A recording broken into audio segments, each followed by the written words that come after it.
இன்றைய விதுர நீதியை பார்க்கலாம். உறவுகளுக்கு இடையே ஒருவன் எப்படி திகழ வேண்டும் விதுரா?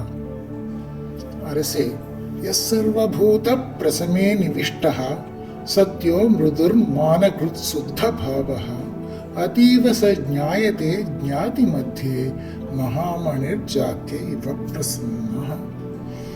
அரசே, யார் ஒருவன் சர்வபூத பிரசமே நிவிஷ்டா, எல்லா உயிரினங்களுக்கும் அமைதியை தருவதில் ஈடுபாடு கொண்டவன் அப்படின்னு யாருக்கும் தீங்கே நினைக்காதவன்.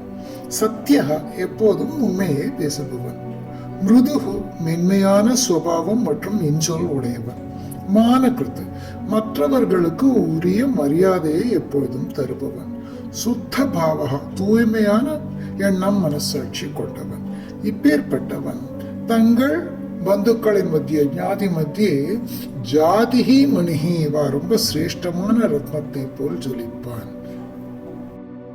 பெரியவா இந்த ஸ்லோகத்தில் உள்ள மரியாதை மற்றும் மென்மை குறித்து மிக அழகாக விளக்குவார். அனைவருக்கும் மரியாதை, அதாவது மானகிருத்துன்னு சொல்லுவார். நீ பெரியவனாக இருக்கலாம், ஆனால் உன்னை விட சிறியவர்களிடமும் ஏழைகளிடமும் நீ காட்டும் மரியாதையை உன்னை உயர்ந்தவனாக காட்டும். ஒருவன் எவ்வளவு கற்றிருந்தாலும் மற்றவரை மதிக்க தெரியவில்லை என்றால் அவன் கற்ற கல்வி சுமைதான் என்று கூறுவார்.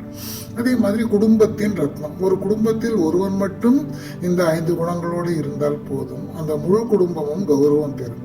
ஒரு ரத்னம் எப்படி இருட்டில் ஒளி தருகிறதோ அதுபோல் அவன் தன் சுற்றத்தாருக்கும் வழிகாட்டுபவனாக திகழ்வான்.